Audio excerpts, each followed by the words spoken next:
Olá pessoal, estou aqui com mais uma aula sobre genética. Antes de eu iniciar a aula, deixe o seu joinha, compartilhe, se inscreva, me ajude aí, viu? Comenta, faça a sua pergunta. Então vamos lá pessoal, sem mais enrolação, solta a vinheta!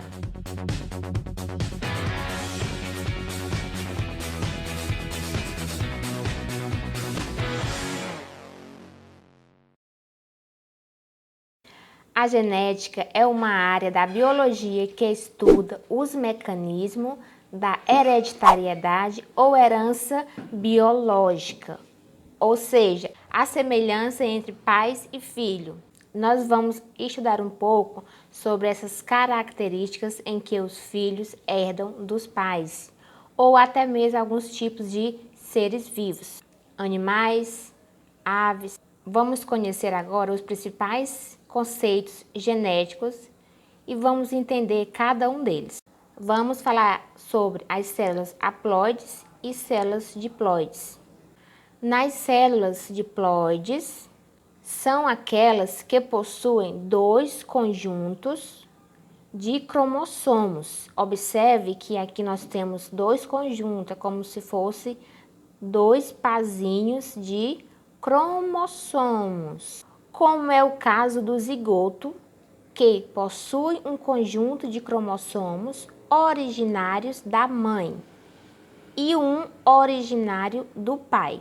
São células diploides, os neurônios, células da epiderme, dos ossos, entre outras. Já nas células haploides, possui apenas um conjunto, como vocês podem ver, só tem somente um cromossomo aqui sozinho.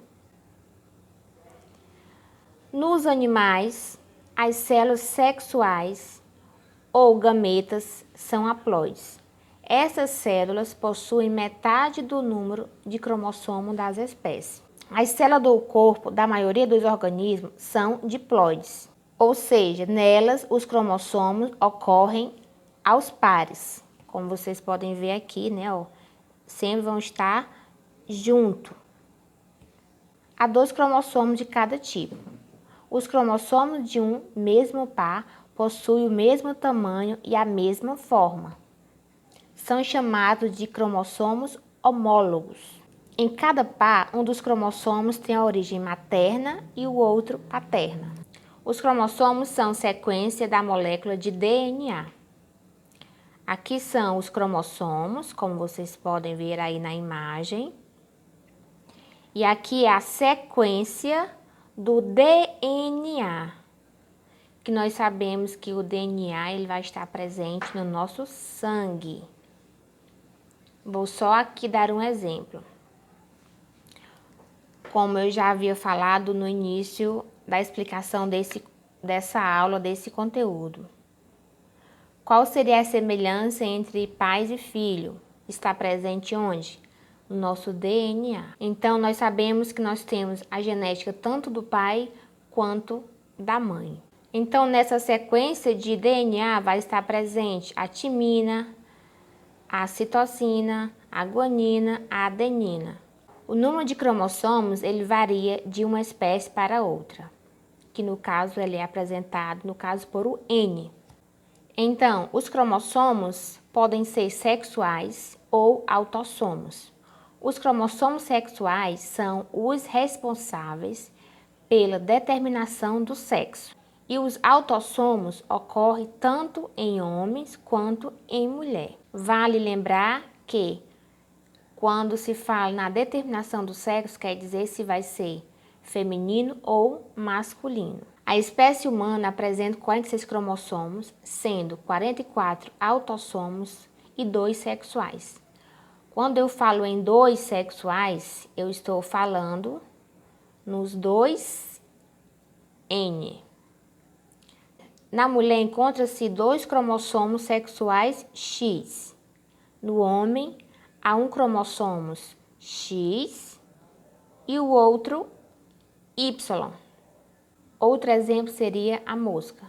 A mosca possui 8 cromossomos nas células do corpo e 4 nos gametas. Já na espécie humana, possui 46 cromossomos nas células diploide e 23 gametas. Cromossomos homólogos. Cada cromossomo apresenta no espermatozoide encontrará correspondência nos cromossomos do óvulo.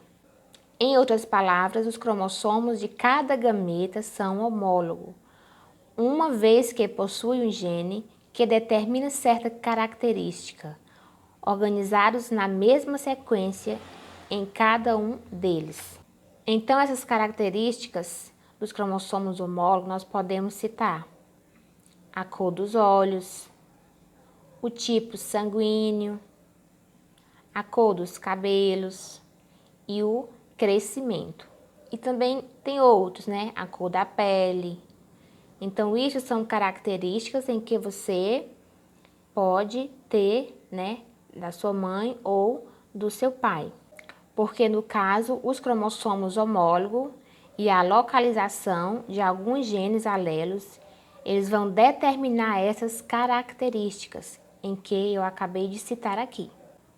Já nos genes, os genes eles são responsáveis por codificar informações que irão determinar a produção de proteínas que atuarão no desenvolvimento das características de cada ser vivo. Olha só que interessante, pessoal.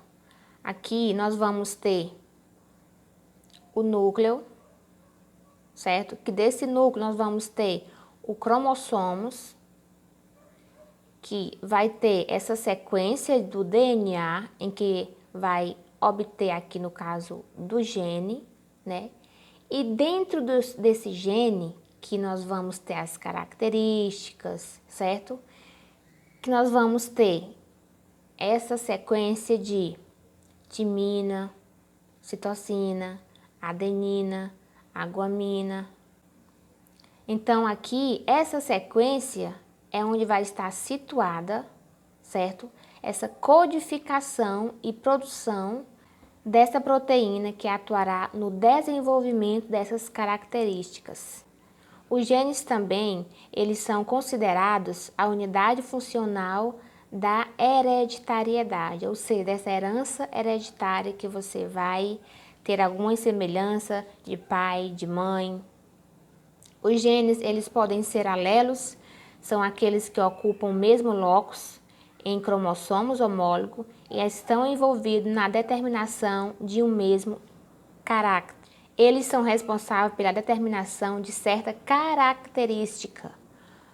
Lembre que eu falei que nós temos a cor dos olhos, a cor do cabelo, a cor da pele, e são características em que o gene vai ser o responsável por determinar essas características. Essas características também valem para alguns seres vivos, né? Algumas espécies de animais, como no caso o coelho.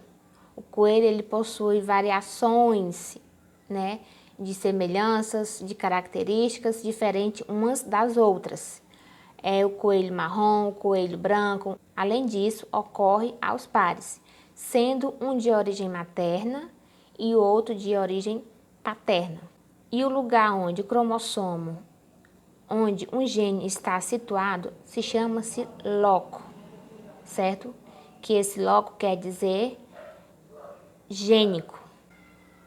No gene, pessoal, nós temos também o gene dominante e o gene recessivo, certo? Também vale ressaltar o cientista que também podemos chamar de pai da genética, Gregor Mendel. Estamos finalizando mais uma aula, que você não esqueça de dar aquele joinha, de se inscrever no canal, de fazer aquele compartilhamento nas suas redes sociais, Facebook, Instagram, WhatsApp. Esses conteúdos dessas aulas, eu selecionei, né, os conteúdos que mais caem no Enem e em vestibular. Então, pessoal, ao finalizarmos esse conteúdo, essas aulas, nós vamos estar colocando também exercícios com atividades e a resolução, certo? Em que esse exercício também eles caem muito em Enem e vestibular. Então, desde já, eu agradeço a vocês e até o próximo vídeo.